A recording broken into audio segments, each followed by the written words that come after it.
Hello, नमस्कार। तो चलिए देखते हैं आज की जन्म पत्री है। तो जन्म का समय 31 जुलाई 2021, टाइम 2:45 दोपहर का है। तो देखिए दोपहर का जन्म है तो कहीं ना कहीं सूर्य जो है वो अपने बल से कुछ कमज़ोर है। कहा जाता है कि रात का जन्म और दोपहर के बाद का जन्म सूर्य को उतना बल नहीं मिलता है। सूर्य को बल सूर्योदय से लेकर अपराह्न यानी 12-1 बजे के आसपास इन जो ये जो समय होता है सूर्योदय से लेकर के अपराह्न का जो समय होता है दोपहर तक का, उसमें सूर्य को काफ़ी ज़्यादा बल मिलता है। तो देखिए इसलिए बड़े बुजुर्ग जो कहते हैं कि रात में बच्चों का जन्म होना ठीक चीज़ नहीं है, मतलब उनका ऐसा कहना होता है। तो कहीं ना कहीं इसके पीछे कारण यही होता है। और भी बहुत सारी चीज़ें होती है, लेकिन मेन जो यही कारण है कि जब भी रात में जन्म होगा तो सूर्य का बल जो होगा वो कम रहेगा। तो चलिए देखते हैं आगे हम। पाया जो है वो स्वर्ण सोना पाया का है। वर्ण क्षत्रिय, स्व है गण देवगण क्षत्रिय वर्ण। तो कहीं ना कहीं ये जो है वो यान कीन प्रकीर्ण जिसको कहा जाए, चीज़ों को प्राप्त करने वाली जो क्षमता कहा जाए, वो कुछ इस तरह से है। नारी जो है आदि है। लग्न वृश्चिक लग्न है, यानी 8 नंबर का जो राशि है वो लग्न है इनका। और स्वामी मंगल और राशि भी स्वामी। देखिए यहाँ पर दो चीज़ें जो है एक अच्छी चीज़ें आ रही हैं, क्योंकि इनका राशि और लग्न एक ही तत्व है। ठीक है, एक ही तत्व है, लेकिन मंगल है। तो मंगल क्या है? मंगल ऊर्जा से परिपूर्ण है। ऊर्जा से परिपूर्ण यानी कि कार्य करने की क्षमता, अगर वो कार्य करेंगे तो बिल्कुल एक तरह से पराक्रमी होंगे। कार्य करने की अपनी उनकी एक अलग ही अद्भुत क्षमता होगी, लेकिन साथ ही साथ उनका चिड़चिड़ापन भी होगा, क्रोध भी होगा। तो कहा जाता है कि हर चीज़ का दो पहलू होता है। सिक्के के जिस तरह से दो पहलू होते हैं, उसी तरह से हर चीज़ पृथ्वी पर जो भी चीज़ें, हर उस चीज़ का दो पहलू होता है। तो कुछ अच्छा होता है और कुछ नुकसानदेह ही होता है। तो बस इनका अच्छा बस यही है कि ये पराक्रमी होंगे। ये हर कार्य को बिल्कुल एक अद्भुत तरीके से करेंगे। मतलब जो कहा जाए कि मुसीबतों को पार करके जाना इनकी अपनी एक फितरत होगी। तो कुछ ऐसा होगा, लेकिन साथ ही साथ चिड़चिड़ापन भी होगा, गुस्सा होगा, क्रोध होगा। ठीक है। और नक्षत्र जो है अश्विनी नक्षत्र का चौथा चरण में है, जिसका स्वामी जो है वो केतु है। तो देखिए अश्विनी नक्षत्र का स्वामी केतु है, और केतु ही है जो लग्न में बैठे हुए हैं। देखिए इनकी जन्म पत्री है। तो देखिए सबसे पहले देखिए आज जो है वो गुरुपुष्य नक्षत्र जो है आज रात तक है। तो हमारा जो है वो सर्विस पैड जो है वो हम सोच रहे हैं शुरू कर देने के लिए। तो शाम तक आपको व्यवस्था आपको मिल जाएगी। तो संभव हो तो आप लोग आज से शुरुआत कर सकते हैं। हालांकि शुल्क व्यवस्था जो होगी वो सितंबर से शुरू होगी, लेकिन एकादशी से फिर देव शयन शुरू हो जाएगा, जिसके बाद फिर कोई भी मांगलिक कार्य नहीं होता है। तो आज जो है वो पुष्य नक्षत्र है, और शुक्र का होड़ा भी शुरू हो चुका है। शुक्रवार दिन है, शुक्र का होड़ा भी है। तो कहा जाता है कि ये जो है ये ब्राह्मण की विद्या होती है। ये ज्योतिष नक्षत्र जो भी है ये ब्राह्मण की विद्या होती है, लेकिन इस चीज को हमने सीखा है, और इस चीज को एक हेल्प के तौर पर हम आपको मदद कर रहे हैं। तो कहीं ना कहीं आपको वो एक तरह से ब्राह्मण के प्रति जो दक्षिणा होती है वो आपको देना चाहिए। अगर आप प्रत्यक्ष रूप से दे सकें तो आपको जितना समर्थ हो उतना दे दीजिए, और नहीं तो फिर चैनल तो मैंने बताया है कि आप जितना से हो सके ज़्यादा से ज़्यादा सब्सक्राइब कीजिए, क्योंकि चीज़ें फ्री में लेने का यहाँ विधान नहीं है। यहाँ जो विधान है ज्योतिष शास्त्र है, जहाँ ब्राह्मण की बात जब आ जाती है, ब्राह्मण से चीज़ें जब जुड़ जाती हैं, तो वहाँ फ्री की चीज़ें लेना एक तरह से पाप हो जाता है। तो आप इस चीज़ को अपने पल्ले ना पड़ने दें। तो प्रत्यक्ष रूप से आप ब्राह्मण को देना चाहें, जो भी आपका सामर्थ्य हो आप देना चाहें आप दे सकते हैं। नहीं तो फिर आपको शाम तक आपको व्यवस्था मिल जाएगी। आप वहाँ पे गूगल पे कर सकते हैं। तो जैसी भी हो आपको करना चाहिए आप कर सकते हैं, नहीं तो फिर जब भी आपको भविष्य में हो जब भी आप कर सकते हैं। लेकिन ये चीज़ें आपको उधार नहीं रखनी है। मैं सबको बता रही हूँ, जो भी मुझे सुन रहे हैं मैं सबको बता रही हूँ कि ब्राह्मण से जुड़ी कोई भी चीज़ें उधार में नहीं रखनी चाहिए। ब्राह्मण का एक हक होता है। ठीक है, दान देना बाकी हम जो वर्ण होते हैं उनका अधिकार होता है, लेकिन दान देना और दान लेना ये ब्राह्मण का अधिकार होता है। चलिए देखते हैं इनकी जन्म पत्री, इनके जन्म के समय ग्रहों की क्या दशा थी, इनका प्रारब्ध क्या है। तो चलिए, तो इनका वृश्चिक लग्न है, ठीक है। तो लग्न में ही केतु है, ठीक 7वें घर में राहु है। तो कहा जा सकता है इनके व्यक्तित्व पर राहु का प्रभाव रहेगा, या नकीन प्राकीन जैसे भी हो, अपने पसंद की चीजों को प्राप्त करने की जो इच्छा होती है वो राहु के प्रभाव के कारण ही होती है। तो चलिए आगे हम देखते हैं। तो इनके तीसरे घर में शनि है। तो तीसरा घर में जो होता है वो कर्म का, तो शनि का बैठना तीसरे घर में अच्छा बात है। कर्म में जो कार्य करना है उसकी वृद्धि करता है, कामों की वृद्धि करना। और देखिए यहाँ चतुर्थ भाव में गुरु है जो वक्री होकर के बैठे हुए हैं, और बाल्यावस्था में है, गुरु वक्री होकर के बाल्यावस्था में है। चूंकि वृश्चिक लग्न में गुरु जो है वो कारक है, एक तरह से कारक ग्रह माना गया है। वक्री हो गए हैं तो उनके जो प्रभाव रहेंगे वो कम हो जाएंगे। वक्री होने से प्रभाव जो होता है वो कम हो जाता है।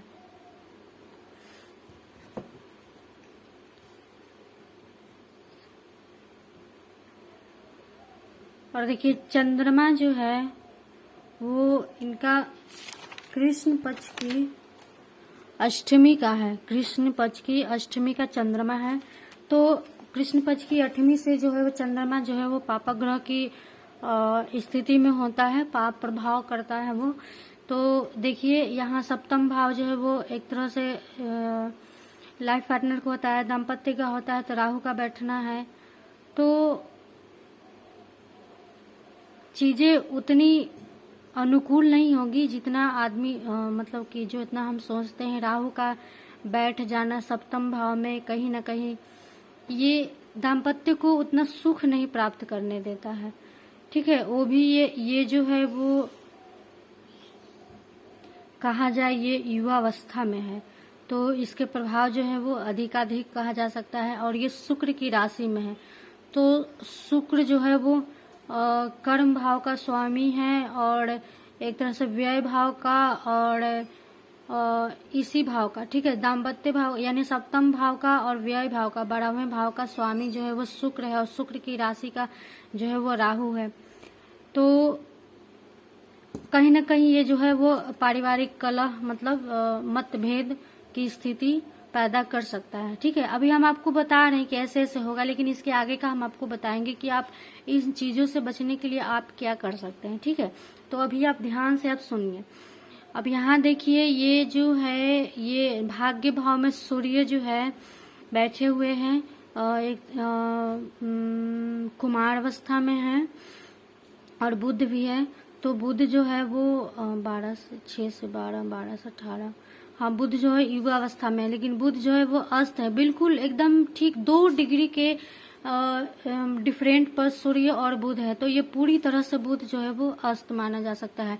लेकिन देखिए यहाँ पे जो भाग्य भाव का जो स्वामी है, भाग्य का जो स्वामी जो है वो चंद्रमा है, और चंद्रमा जो है वो बैठ गया है छठे घर में, छठे घर में बैठा है मेष राशि में। तो चंद्रमा जो है शीतल है, एक तरह से जल तत्व है, और अग्नि तत्व की राशि में बैठा हुआ है, और वो भी छठे भाव में बैठा हुआ है, और वो भी है वो कृष्ण पक्ष की अष्टमी का है, यानी पापा ग्रह का है। तो कहा जा सकता है कि जब भी भाग्य साथ ना दे, जब इनको लगे कि इनका भाग्य साथ नहीं दे रहा है, काम बस बनते बनते रह जा रहा है, तो वहां पे आपको चंद्र का उपाय करना पड़ जाएगा। और सूर्य जो है, सूर्य और बुध है, ठीक है। तो अष्टम का स्वामी जो है वो भाग्य में बैठा हुआ है। अष्टम भाव एक तरह से आयु का, हमारे गुप्त जो कार्य होते हैं उसका भाव, मृत्यु का भाव, इस भाव का स्वामी जो है वो भाग्य में बैठा हुआ है। और 5वां कर्म का स्वामी भी भाग्य भाव में बैठा हुआ है। तो कहने का तात्पर्य है कि कर्म करने से ही भाग्य जो है इनका उजागर होगा। इसका तात्पर्य बस यही है। ये ग्रह क्या क्या दर्शाते हैं, ये यही दर्शाते हैं, यही संकेत करते हैं कि आप ऐसे कीजिएगा तो ऐसे होगा, ऐसे कीजिएगा तो ऐसे होगा। कहने का मतलब ऐसे होगा, मतलब अच्छा कीजिएगा तो कहीं ना कहीं इनके हिसाब से आप चलिएगा तो जरूर ये अपना फल देंगे, और इनके उल्टा चलिएगा तो ये अपना विपरीत फल देंगे। तो कर्म, ये कर्म का भाव है। कर्म का भाव के स्वामी भाग्य भाव में बैठा हुआ है, ठीक है। और षष्ठ भाव का स्वामी जो है वो कर्म भाव में बैठा हुआ है। षष्ठ भाव का लग्न का और षष्ठ भाव का स्वामी जो है वो कर्म में बैठा हुआ है। तो कहने का मतलब हुआ कि इनको ऋण नहीं देना है किसी को, भविष्य में किसी को भी नहीं। अगर आप किसी को पैसा दीजिएगा तो आप भूल जाइए कि वो आपको पैसा वापस आने वाला है। दान देना है तो ठीक है, नहीं तो किसी को भी पैसा देने के बाद आप ये इच्छा मत रखिए कि वो मुझे वह पैसा वापस मिलने वाला है।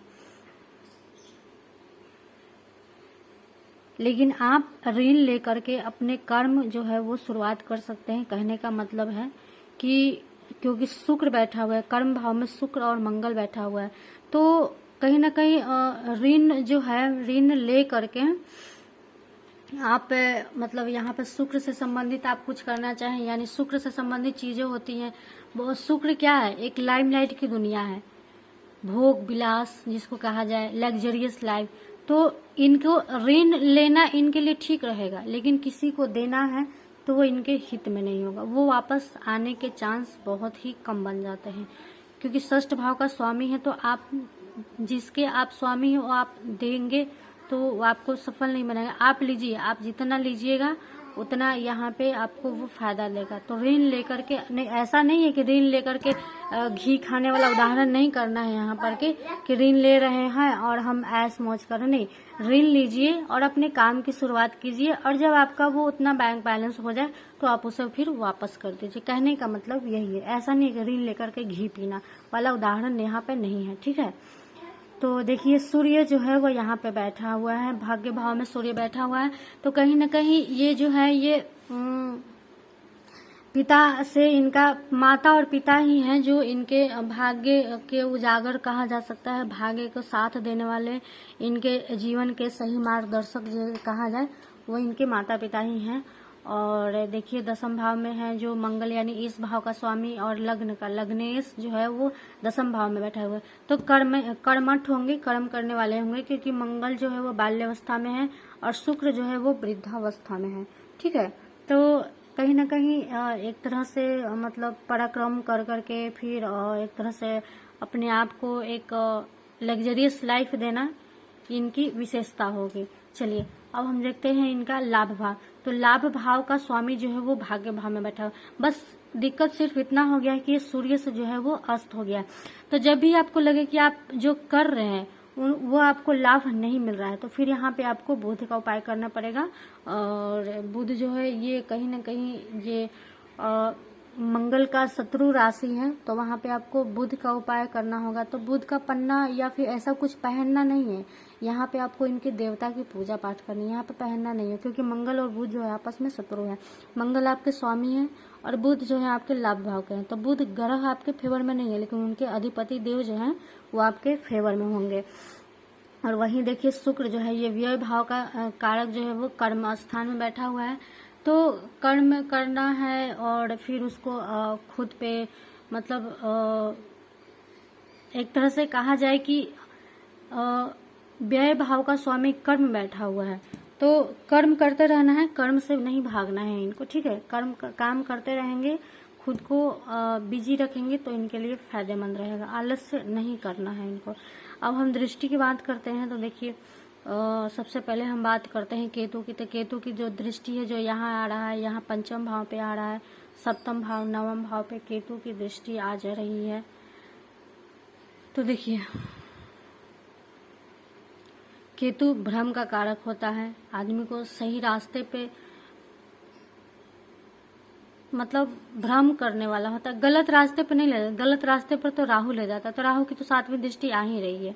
तो यहाँ पे सबसे बड़ी बात यही है कि माता पिता को इनको अच्छे संस्कार देने की आवश्यकता पड़ेगी। इनको अच्छे संस्कार, इनको अच्छे परवरिश देने की आवश्यकता है, क्योंकि बच्चा काफ़ी छोटा है, 2021 का है तो काफ़ी छोटा है, बस इनका साल भर ही हो रहा है। तो इतने छोटे बच्चों को हम बृहद रूप से नहीं बता सकते, अभी हम क्या बताएं, लेकिन बस इतना बताएंगे कि आप उनको एक अच्छी परवरिश दीजिए, ताकि अच्छी परवरिश देने से क्या होगा, राहु जो है वो उतना प्रभाव नहीं दे पाएगा। ठीक है, राहु हमारे व्यक्तित्व पर प्रभाव देता है, हमारे दिलो दिमाग पर प्रभाव करता है। ठीक है, वही अच्छे खराब फैसले लेने में हमारी जो है वो मदद करता है। तो अगर हमारी सोच अच्छी होगी, हमारे विचार अच्छे होंगे, तो राहु उतना प्रभाव नहीं करता है। अब देखिए, पंचम भाव यानी पंचमेश का जो है वो सुख भाव में बैठा हुआ, पंचम भाव का स्वामी और धन भाव का स्वामी जो है गुरु है, वो इनका सुख भाव में बैठा हुआ है। माता के घर में, जनता के घर में, हमारा भूमि मकान वाहन के घर में बैठा हुआ है, गुरु है। लेकिन बस इतना ही दिक्कत है कि ये वक्री हो गया है, तो उतना लाभ नहीं दे पाएगा। लेकिन जब आपको लगे कि पढ़ाई लिखाई में ये कमजोर हो रहे हैं, इनका मन भटक रहा है, क्योंकि केतु की दृष्टि आ रही है ना, भ्रम वाली दृष्टि आ जा रही है, तो अगर इनको लगे कि ये पढ़ाई लिखाई से हट रहे हैं, इनका दिमाग भाग रहा है, तो आपको वहाँ पे गुरु का उपाय करना पड़ेगा इनको जो है वो। तो हल्दी का टीका लगाना है और ज़्यादा से ज़्यादा पीले रंग के कपड़े पहनने हैं जो इनके हित में रहेंगे। तो बस यही उपाय करना है, बस इतना ही कोशिश करना है, इनको अच्छी परवरिश देनी है। और बस वही चंद्रमा है, तो चंद्रमा जो है वो पापा ग्रह है, तो यहाँ पे दृष्टि दे रहा है, तो कहीं ना कहीं मानसिक अशांति देगा, नींद वगैरह की समस्या होगी बच्चे को। चलिए अब शनि के देखते हैं। शनि 1 2 3, देखिए यहाँ पे शनि की दृष्टि पंचम भाव पे दे रहा है, तो बस वही पढ़ाई लिखाई ज्ञान में बाधा देना काम है शनि का, इनकी दृष्टि खराब होती है। अब देखिए गुरु की बात करते हैं, तो 1 2 3 4 5, इनकी एक दृष्टि यहाँ आ रही है, 6 7 यहाँ आ रही है, 8 9 यहाँ आ रही है। तो अच्छे भावों पर गुरु की दृष्टि नहीं जा पा रही है, इनकी दृष्टि जो है वो अच्छे भावों पे, एक अष्टम भाव पे जा रहा है, एक दसम भाव पे जा रहा है, एक जो है वो द्वादश भाव पे जा रहा है। और ये खुद भी बाल्यावस्था में है और वक्री है, तो इतना प्रभाव नहीं दे पाएगा। जब भी लगे कि प्रभाव नहीं मिल रहा है, अच्छे नहीं हो रहा है, तो आपको वहाँ पर गुरु का उपाय करना पड़ेगा। बुध और सूर्य की जो 7वीं दृष्टि यहाँ शनि पे आ रही है, तो शनि और सूर्य की आपस में दृष्टि संबंध बन रहा है, तो कहीं ना कहीं अभी तो छोटा बच्चा है, लेकिन जितना मुझे दिख रहा है उस हिसाब से जब ये युवावस्था में आएंगे तो हो सकता है पिता और पुत्र के बीच आपसी मतभेद हो, क्योंकि सूर्य और शनि का दृष्टि संबंध यहाँ पे आपसी मतभेद का कारण बन जाता है। तो ऐसा लगे तो आपको वहाँ पे शनि को उपाय करने पड़ जाएंगे। इनको अभी छोटा बच्चा है तो अभी हम क्या बताएं। और यहाँ मंगल शुक्र, तो मंगल शुक्र जो है वो मंगल और शुक्र जो है वो कहीं ना कहीं एक साथ बैठता है, तो उतना जातक जो है वो जल्दबाजी में रहना, और शुक्र है, खैर अभी छोटा बच्चा है, अभी उतना बताना ठीक नहीं है। जब ये युवावस्था में आएंगे, ठीक है, तो एक बार आप फिर से आप इनकी जन्मपत्री चेक करा लीजिएगा, ठीक है। चलिए, इनका बुध जो है वह अस्त है, राहु केतु शनि गुरु जो है वो वक्री है। और चलिए हम इनका नवमांश में देख लेते हैं। तो नवमांश में धनु लग्न आ रहा है, और देखिए यहाँ पे राहु के साथ शनि बैठा हुआ है, और द्वादश भाव में 3 ग्रह बैठे हुए हैं। मंगल जो है वो सप्तम भाव में आ गया है, चंद्रमा अष्टम में आ गया है, शुक्र जो है वो दसम भाव में है, बुध यहाँ पे आया है, तो ठीक है, यहाँ पे आया, ठीक है।